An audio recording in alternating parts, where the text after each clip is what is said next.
Campaign 2020 is sponsored by Wisconsin Hospital Association, Quick Trip,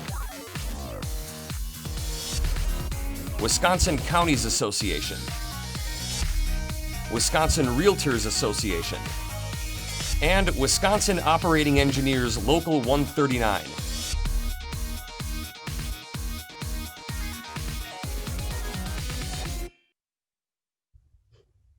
We're joined by Bonnie Lee, a Republican from R-Wauwatosa who's running to represent the 14th Assembly District. Thank you for joining us, Bonnie. Thank you so much, Mary. Yesterday, Wisconsin announced a record number of coronavirus cases, over 1,000 in new cases in one day. What do you think the legislature can and should do to combat the surge in cases that Wisconsin is experiencing? If you're elected, will you support things like a mask mandate or a new stay-at-home order? What do you think should be done? Oh, that's a really good question. I think the prime question is the balance. We've got to balance the government's role in this with personal responsibility, individual liberties, and certainly that's been a leading point of discussion, all throughout this coronavirus. I would say different districts, different areas of the state are facing different issues.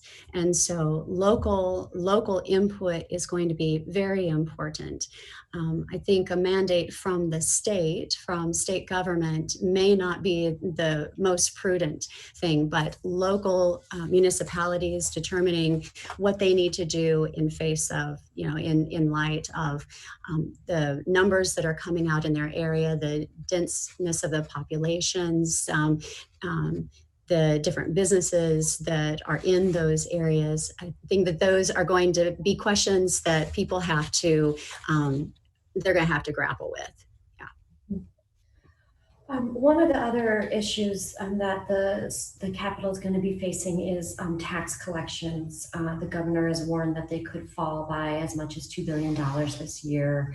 To try to address that shortfall, would you be advocating for cutting spending or raising taxes and fees to offset that loss? What do you think should be done?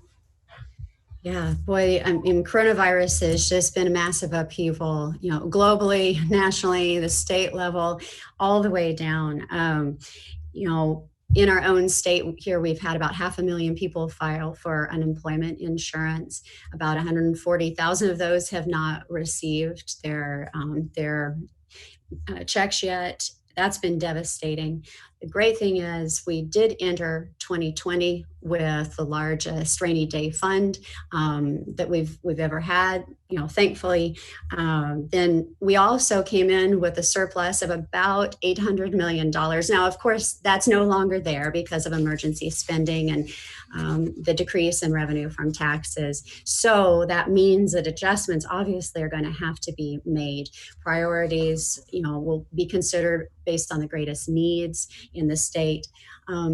Obviously, the state funds most heavily education and healthcare. That aligns with my priorities. I absolutely would want to fund the schools and healthcare, and with an eye towards growing our economy. We would need to safely consider how to get adults back to work and children back to school, but raising taxes is certainly a temptation when there's a revenue shortfall. That is at this time, when so many individuals are struggling and businesses are hurting, doing that would put an enormous burden on many people.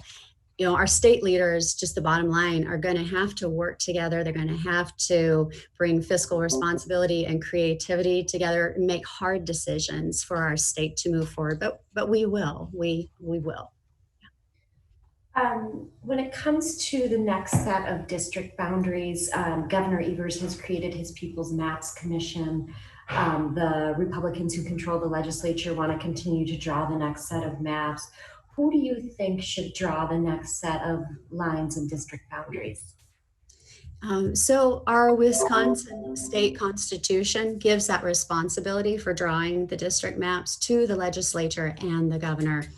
And so to work within the constitutional bounds, that would be what needs to happen, is the legislature working with the governor. And I believe that they can work together. The legislators are the only ones who can be voted in and out based upon those maps. So it's an accountability issue. For that reason, I don't believe that we should give unelected bureaucrats the ability to draw those maps, because they don't have the same accountability to the people. Just a side note, the Republicans did come into the majority based on the old maps. So it really was an issue of better candidates and better ideas. But I will close with this. If the legislature and governor are not able to work together based on the 2020 census to draw those maps, then it will go to the courts. And that is what's happened the last 3 or 4 times. So I'm very hopeful that they will be able to get this done in the way that our state constitution outlines it. Would you support legalizing medical and/or recreational marijuana? I'm very willing to have a discussion on medical marijuana or cannabis. There's a FDA approved pipeline for bringing drugs to market through research and development. And there is medical cannabis that is available. Though on scientific reasons, I do not support legalizing recreational marijuana. The scientific literature agrees that THC, a main compound in cannabis, is highly addictive and harmful. The potency of THC today is 25% as compared to 5% a generation ago. So it's not the same thing. There's an increased risk to schizophrenia and psychosis for marijuana users. And there's also a significant risk to babies in utero and to the developing adolescent mind if the mothers use marijuana when they were pregnant. So for those reasons, but also as the wife of a physician who has treated many people who have had these tragic problems that I've just mentioned, and then also the consequences of those tragic medical problems, I'm just not in favor of ignoring the scientific research around the recreational use of this drug. What do you think should be done to address racial inequalities and disparities in Wisconsin? Is there anything that you think the legislature could and should be doing to address those issues? I think it starts with a listening ear. I think it though should roll down to the local levels, always the encouragement, setting an example, each legislator, every branch of the government on down, setting that example of being the people who are resolved to proactively reach out and start conversations around racial dialogue. I am the outreach director at a church that's an urban suburban church. And this is part of our fabric. This is part of our makeup.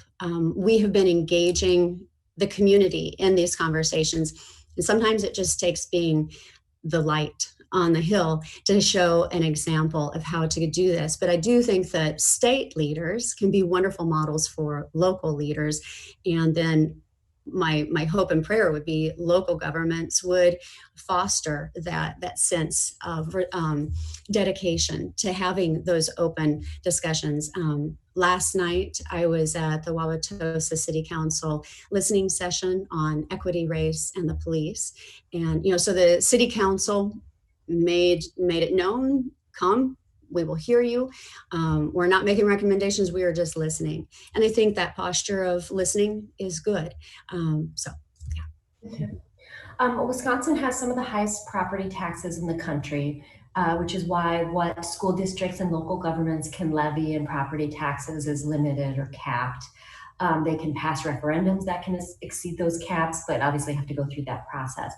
If you're elected, would you support keeping the property tax caps in place or eliminating them?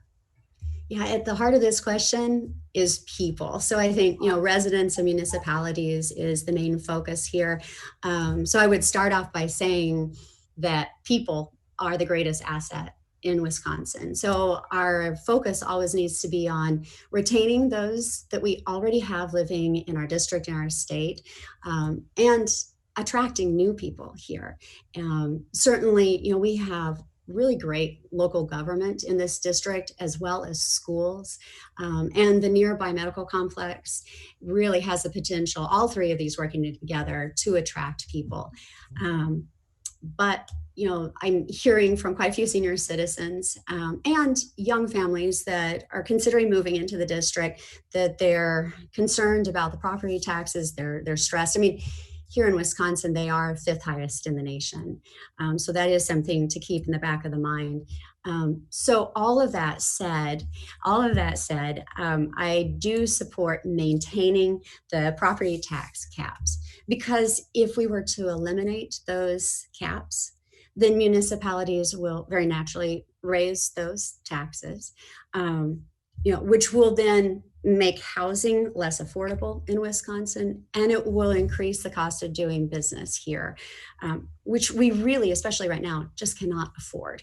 So again, it's all about retaining and attracting. It's about the people and having wonderful municipalities filled with people that here in our district and all over the state. Counties and municipalities rely on the property tax to fund more than 40% of the costs and services that they provide.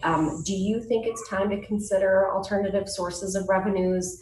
For example, a half-cent local sales tax like Milwaukee's been pushing for, or things like that for local governments to pursue? Mm-hmm. Once again, it goes back to the consequences of raising those taxes and what that does to the populations living in these districts. And as people I'm talking to hundreds of people these days, and quite a few are just talking about looking at moving out, or considering not moving in. And that is very concerning. So I think we have to hold the line on the property taxes. But I also think that there are creative things that we can do, conversations we can have with municipalities to talk about either other funding sources or ways to keep their own costs down. I was interested to find out, in recent years, I think it was in 2014, the state assumed funding a larger portion of tech colleges, which took a great burden off of the back of municipalities. Traditionally, they'd carried a much larger portion of that for the tech colleges. Just thinking, we were talking a minute ago about senior citizens, I think one of the greatest ways to help there is go back to the property tax freeze. And you certainly don't have to be 65 years of age or older to be struggling financially or for that to benefit you. That would benefit all Wisconsin residents, something that we saw during Governor Walker's administration. Wisconsin has for a long time struggled with a stable way to pay for its highways and roads. Governor Evers last year suggested raising the gas tax. Would you vote to raise the gas tax? This should be our last tax question of the day, but. Well, I will be honest with you. That is one that I am going to be looking into more. I do know that, we have to be able to use these roads. We've got manufacturing, we've got agriculture, we've got tourism. Those are huge revenue generators in this state. And, obviously people have to be able to get where they're going. As far as that specific tax, I'm going to look more into that. Yeah. All right. Coronavirus has hit healthcare providers in the state. You probably are familiar with this one if you mentioned your husband's a physician. We've seen the role that hospitals are playing, treating those with the virus. Do you think that the legislature should make hospitals a higher priority in the next state budget? Well, obviously, healthcare Hospital systems are prioritized. That is a huge part of our general budget. As far as increasing government involvement in healthcare, as a conservative, I'm going to advocate for a focus on private sector. That the good news here, though, is that hospitals are going to bounce back. Their revenue will bounce back. The economy is will be rebounding, will continue to rebound, and elective procedures will resume. So that's going to be significant. We can get back to pre-coronavirus levels of operating at the hospitals. That's where we need to be, because certainly during the pandemic here in this area, thankfully hospitals were underwhelmed. I mean, that's a huge blessing, that we didn't see some of the same problems that we were seeing on the East Coast, actually laying off healthcare workers at that time. Now, as far as the funding of healthcare, Republicans come at it from a vantage point of believing that the citizens of Wisconsin are capable of making better decisions than the government can for their own health care. Our Medicaid, Badger Care, in the state is handled as an insurance product. This allows the healthcare organizations to compete, which is always good. It's always better for patients if businesses, organizations are competing for their business. People are able to make decisions based on access and experience, availability, quality, those things. But then also just staying within our means, Republicans have been able to fund our healthcare providers and our long-term care system, our mental health system, our communities, without increasing welfare. Do you think that businesses that follow all of the prescribed coronavirus practices and recommendations in terms of trying to stop the spread of the virus, do you think they should be immune from lawsuits? I definitely believe that they should be protected against lawsuits. The government shut down businesses and then gave guidelines for responsibly opening back up. And, many businesses have been very mindful of reopening. If businesses are not reckless, they're attending to the guidelines. Certainly, they should not be liable to lawsuits. But the fear of lawsuits, quite honestly, is preventing some businesses from reopening. On the one hand, it's very hard to prove that you got COVID-19 from a restaurant or grocery store, wherever, a place of business or your neighbor. Conversely, it's very difficult for a business to prove that an employee or customer did not get COVID-19 on their premises. So, the truth is, we're a very litigious society. Protecting businesses is a good idea. I think it makes a lot of sense and is needed. When local governments are authorizing public works projects, do you think the bidding standards and requirements should give preferences to Wisconsin-based companies? I that is another area that I'm going to look more into and give you, but it is good for business if Wisconsin businesses are able to secure the business. That is always preferable. However, that is not going to be the way that it will always work. I mean, if another company comes in and has a better product, that is part of just the free markets and competition that conservatives do stand for. What makes you the best candidate? I know your primary is less than 3 weeks away. Why do you think voters should back you instead of your opponents? Well, the 14th Assembly District really is a 50-50 seat. It covers the majority of Brookfield and Wauwatosa and a little sliver of Milwaukee. So Waukesha counties and Milwaukee counties, it's a politically diverse district. And I am a Wauwatosa resident, which means unlike my two opponents going into the primary, I have a fuller perspective on the diverse nature of our district. And I think that that's very important to be aware of. It's, I've personally been just overwhelmed by the outpouring of support. Financially, but also just volunteer support. People hitting the pavement every weekend or making signs, different things, which tells me I have that groundswell of resources and that battle ground game to be able to get through the primary and through the general. But one last thing I think is important.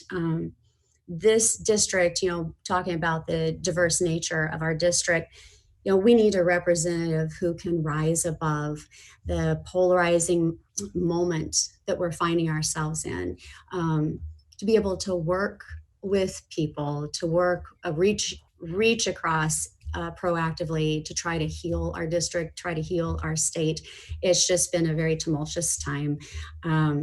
My background in ministry and in local community leadership and international work, I believe, has equipped me to do just that. All right, well, I think we are out of time, but I really appreciate you taking the time to talk with us and answer questions. Thank you, Mary. Thank you so much for having me today. Thank you. Campaign 2020 is sponsored by Wisconsin Hospital Association, Quick Trip, Wisconsin Counties Association, Wisconsin Realtors Association, and Wisconsin Operating Engineers Local 139.